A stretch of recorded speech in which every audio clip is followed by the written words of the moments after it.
Yeah, so we knew our last 7 games were going to be tough. We have not had a great start to the last 7. Started out 0-2 in those, so we've got to correct the ship here a little bit. And Kentucky's been playing well. They've got some injuries going on themselves, but I think they've kind of galvanized themselves and played some pretty tough basketball here lately. So we've got to be ready to go.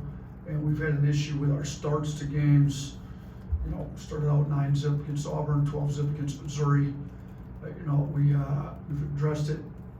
Got 4 fifth-year seniors in the lineup.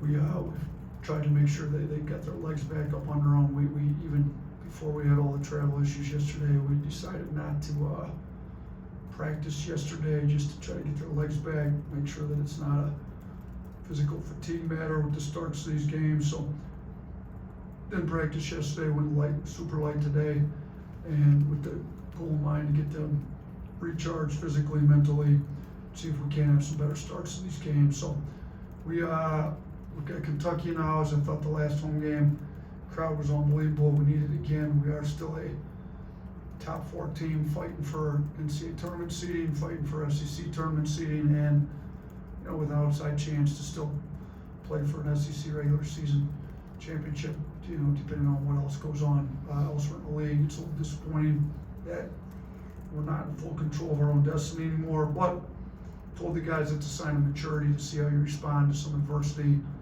when you have to play hard, not knowing what anybody else is going to do. That what somebody else does shouldn't affect your effort in the game, and I think that's going to show, you know, how mature we are, what kind of effort we can play with in games that may or may not determine whether you win an SEC regular season championship. So we're just going to have to bring our max effort, asking the crowd to show up strong like they did last Saturday, like they have pretty much every SEC game all year. And we're still playing for a lot here this season. Start with Tony.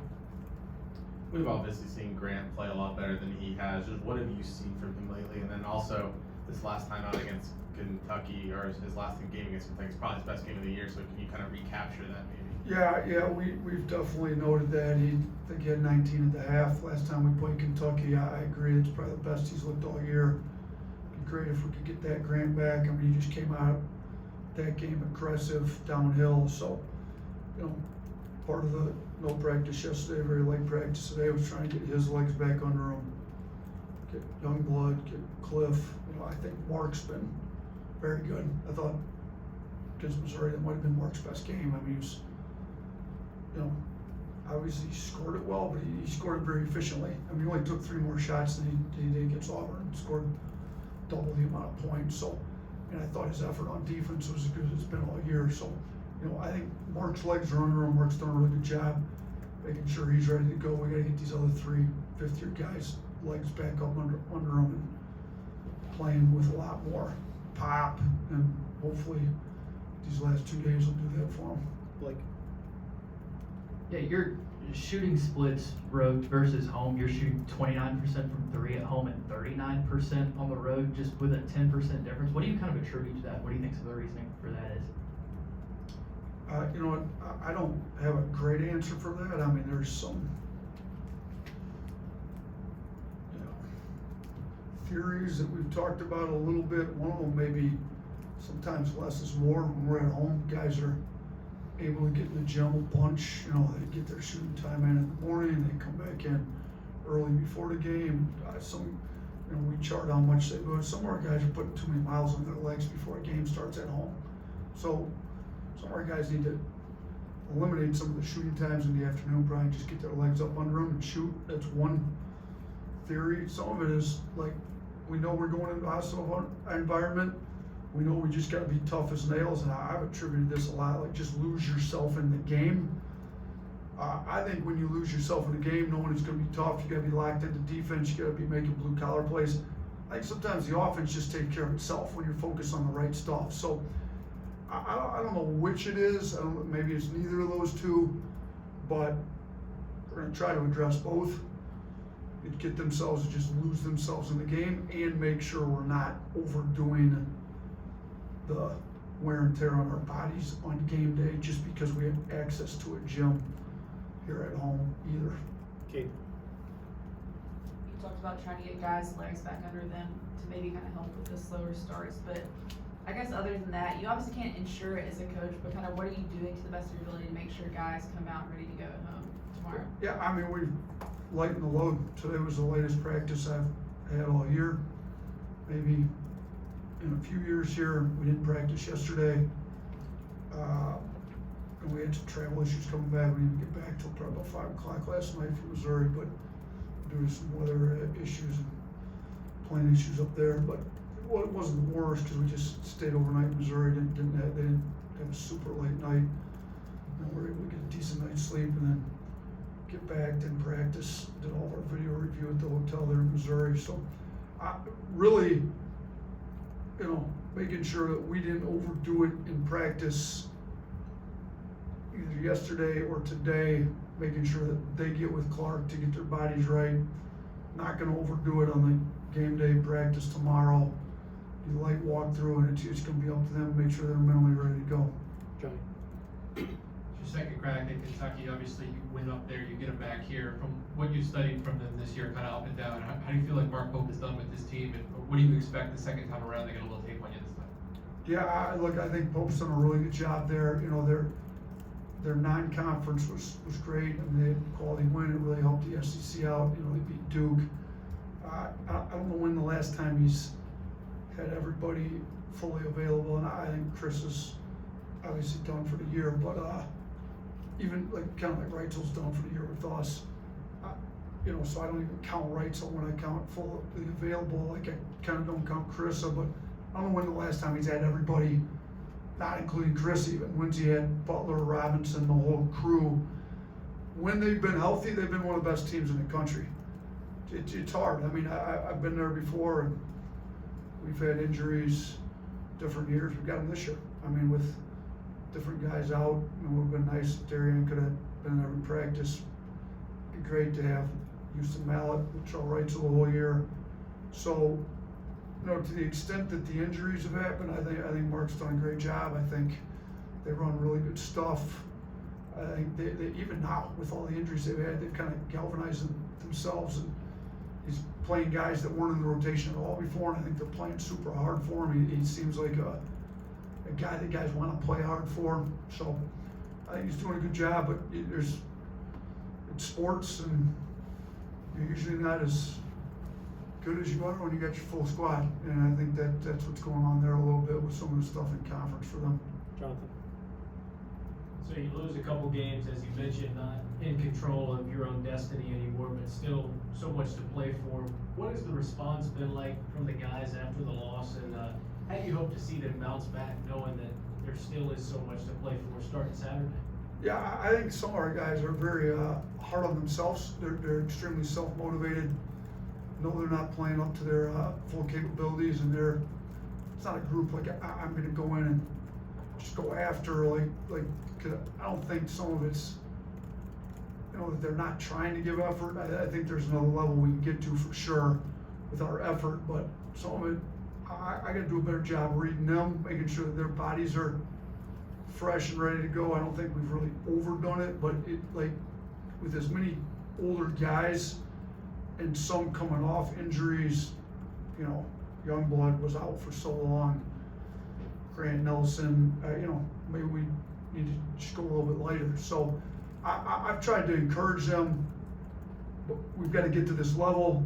On my end, I'm going to do what I need to do to make sure your bodies are fresh. On your end, you got to make sure you do what you need to make sure your bodies are fresh by getting with Clark, make sure your minds are fresh, make sure you're locked in. It's going to need to be more video watching than, because we can't just go through it all live like we've done in the past. So I've tried to keep their spirits up. I think we'll respond tomorrow. I think their spirits were up. I think our minds are in the right place. I think we will have given them enough time to rejuvenate themselves. I anticipate us being ready to go. We can't have the starts we've had. I mean, we start out 9-0 against Auburn, we lose by 9. We start out 12-0 against Missouri, we lose by 12.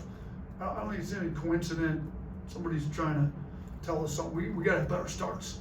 And the one common denominator is those 4 fifth-year guys have been in the starting lineup, and they're all great kids that want to perform well, and they're down on themselves, so it's not like they need me to pile on. They need to make sure that they're fresh and ready to go and shot out of a cannon tomorrow, and I'm hoping that's what we see tomorrow.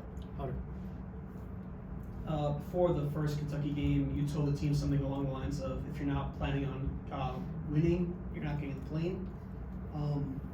Obviously, it's not a home game, but is the message kind of similar due to the back-to-back losses?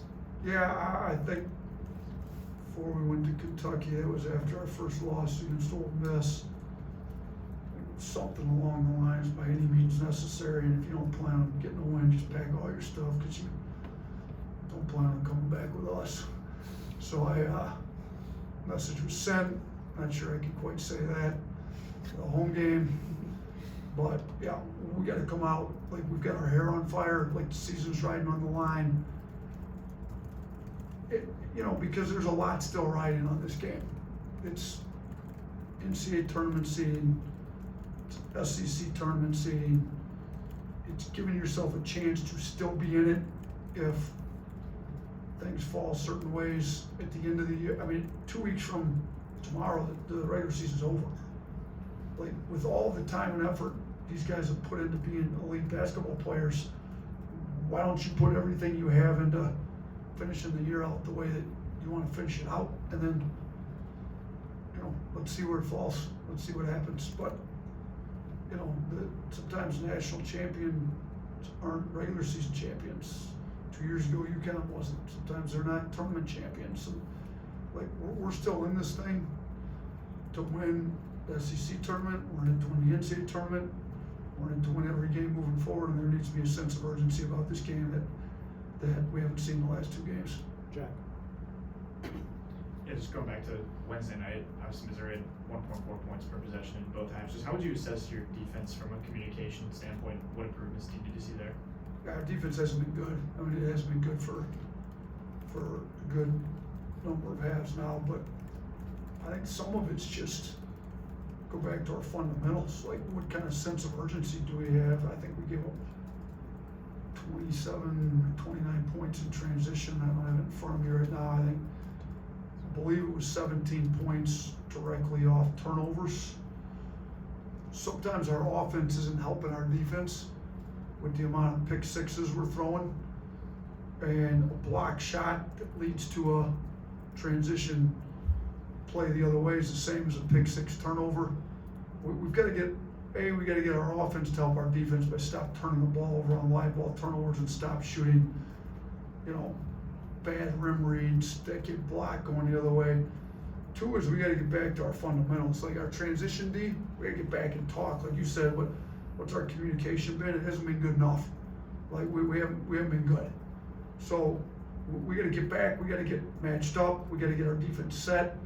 We got to have a sense of urgency to play in a stance.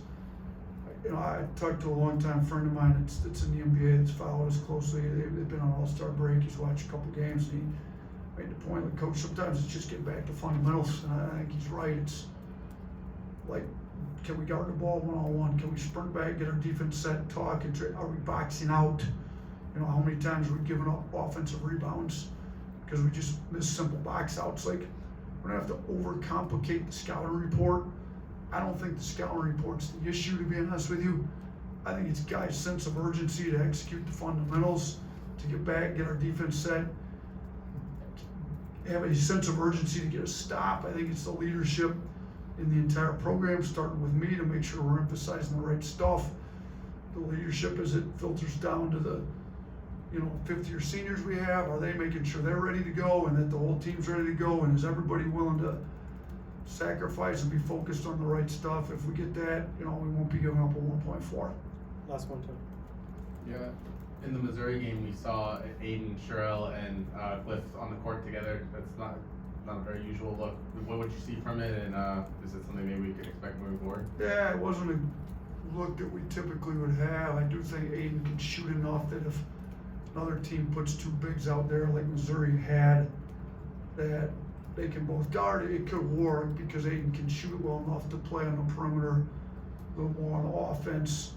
And if some of our other guys are just getting like manhandle it before a little bit, or we need Grant to play less minutes to make sure he's fresh, or, you know, Diabate or Jaren just aren't big enough, strong enough to handle before, maybe it's something we go with. Now, I don't think it's gonna be often, it would have to be matchup based on what the other team has out there. Foul trouble with us, something along those lines, but could do it because Aiden can definitely shoot. I mean, his shooting's come along to what we thought it would be, and Aiden's playing better for us, so not something I would anticipate a lot of, but small minutes maybe depending on the other team's lineup. Thank you, Coach. Thanks, everyone.